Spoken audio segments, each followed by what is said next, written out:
नमस्कार. महाराष्ट्राच्या अधिकृत राज्य मानचिन्हांच्या या सविस्तर विश्लेषणात सर्वांचं स्वागत आहे. स्पर्धा परीक्षांची तयारी करणाऱ्यांपासून ते आपल्या राज्याच्या सांस्कृतिक वारशाची मनापासून आवड असणाऱ्या प्रत्येकासाठी हे विश्लेषण म्हणजे एक परिपूर्ण पॅकेज आहे. आज आपण प्रत्येक मानचिन्हामागचा इतिहास, निसर्ग आणि त्यांचं खरं महत्त्व अगदी सोप्या भाषेत समजून घेणार आहोत. पण हे सगळं सुरू करण्याआधी एक अतिशय रंजक प्रश्न. असा कोणता राज्यपक्षी आहे जो आपला पाय कधीही जमिनीवर ठेवत नाही? ऐकून थोडं आश्चर्य वाटलं ना? याचंच उत्तर आपण पुढे शोधणार आहोत, त्यामुळे शेवटपर्यंत नक्की सोबत राहा. हे संपूर्ण विश्लेषण लक्षात ठेवायला सोपं जावं म्हणून आपण याचे 3 मुख्य भाग केले आहेत. पहिला म्हणजे राज्याच्या ओळखीचा पाया, दुसरा विस्मयकारक वन्यजीव आणि तिसरा समृद्ध वनस्पती व किनारपट्टी.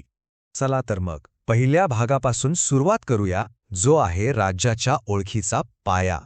महाराष्ट्र शासनाची राजमुद्रा आपण सर्वांनी पाहिली असेलच. तिच्या मध्यभागी असलेली ती समई आणि तिच्याभोवती असलेली 16 कमळाची फुलं. ही नुसतीच डिझाईन नाहीये, तर त्यामागे एक अतिशय शक्तिशाली आणि प्रेरणादायी असा मेसेज दडलेला आहे.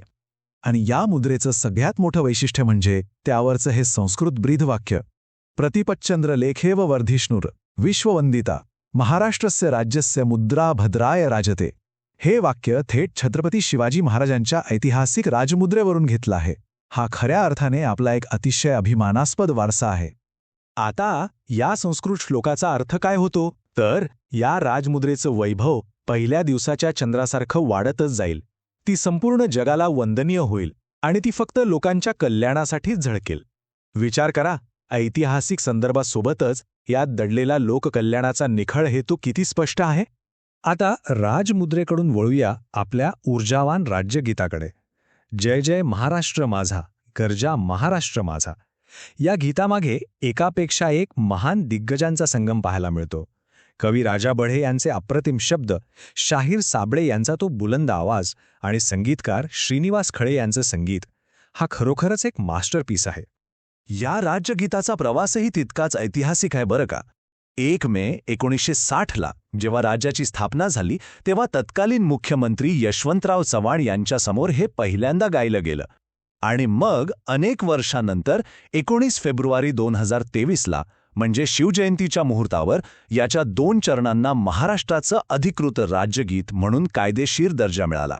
इथून पुढे आपण दुसऱ्या भागात प्रवेश करत आहोत, तो म्हणजे महाराष्ट्रातील विलोभनीय वन्यजीव. सुरुवातीला विचारलेल्या त्या प्रश्नाचं उत्तर इथे दडलंय. आपला राज्यपक्षी आहे हरियाल, म्हणजेच पिवळ्या पायाचा हरोळी. याचं सगळ्यात मोठं वैशिष्ट्य म्हणजे हा आपला पाय कधीही जमिनीवर ठेवत नाही. वड, पिंपळ आणि उमराच्या फळांमधल्या ओलसरपणावर तो आपली तहान भागवतो, त्यामुळे त्याला पाण्यासाठी खाली येण्याची गरजच पडत नाही.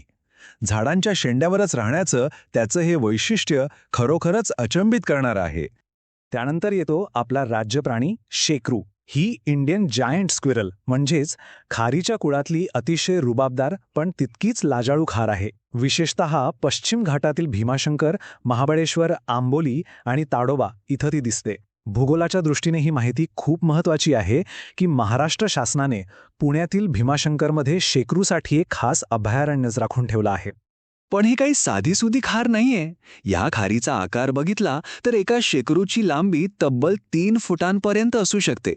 आणि तिच्या आकाराची खरी कल्पना येते ती तिच्या वजनावरून. लांबीसोबतच हिचं वजन साधारण 2.5 किलोग्रॅमपर्यंत भरतं. म्हणजे एका सामान्य खारीच्या तुलनेत हा आकार खरोखरच भव्य आहे. आता वळूया राज्य फुलपाखराकडे.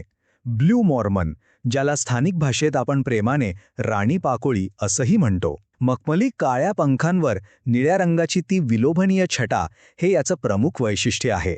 आणि विशेष म्हणजे हे भारतातलं 2ऱ्या क्रमांकाचं सर्वात मोठं फुलपाखरू आहे. आता आपण या विश्लेषणाच्या शेवटच्या म्हणजे 3ऱ्या भागात आलो आहोत, समृद्ध वनस्पती आणि किनारपट्टीचा वारसा.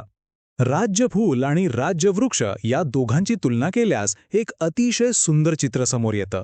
ताम्हण किंवा जारूळ हे आपलं राज्यफूल आहे. याला प्राईड ऑफ इंडिया असंही म्हणतात.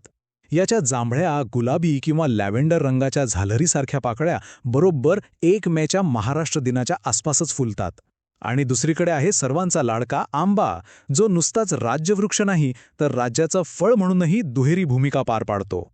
महाराष्ट्राला इतकी विस्तीर्ण किनारपट्टी लाभली आहे म्हटल्यावर आपलं स्वतःचं एक अधिकृत कांदळवन असणं अगदी साहजिक आहे. पांढरी चिप्पी, ज्याला कांदळवनातलं सफरजन म्हटलं जातं, तो आपला राज्य कांदळवन वृक्ष आहे. किनारपट्टीचं रक्षण करण्यात आणि सागरी परिसंस्था टिकवून ठेवण्यात याचं पर्यावरणीय महत्त्व खरोखरच अनन्यसाधारण आहे. यातली सगळ्यात अभिमानाची गोष्ट सांगू, पर्यावरण संवर्धनात महाराष्ट्र कायमच पायोनियर म्हणजे अग्रेसर राहिला आहे. 2015 मध्ये राज्य फुलपाखरू घोषित करणारं महाराष्ट्र हे देशातलं पहिलंच राज्य ठरलं आणि त्यानंतर 7 ऑगस्ट 2020ला कांदळवन वृक्षाला अधिकृत दर्जा देण्याचं पाऊलही भारतात सगळ्यात पहिल्यांदा महाराष्ट्रानेच उचललं.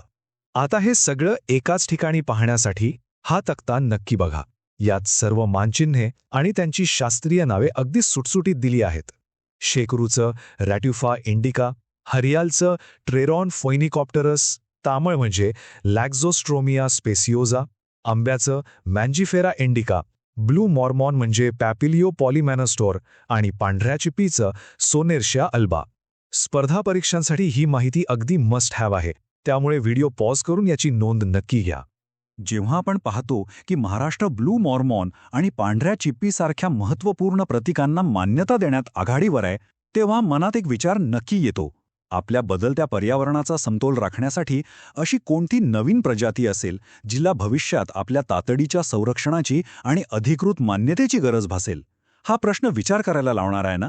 यावर नक्की विचार करा. या सविस्तर विश्लेषणात सहभागी झाल्याबद्दल खूप खूप धन्यवाद.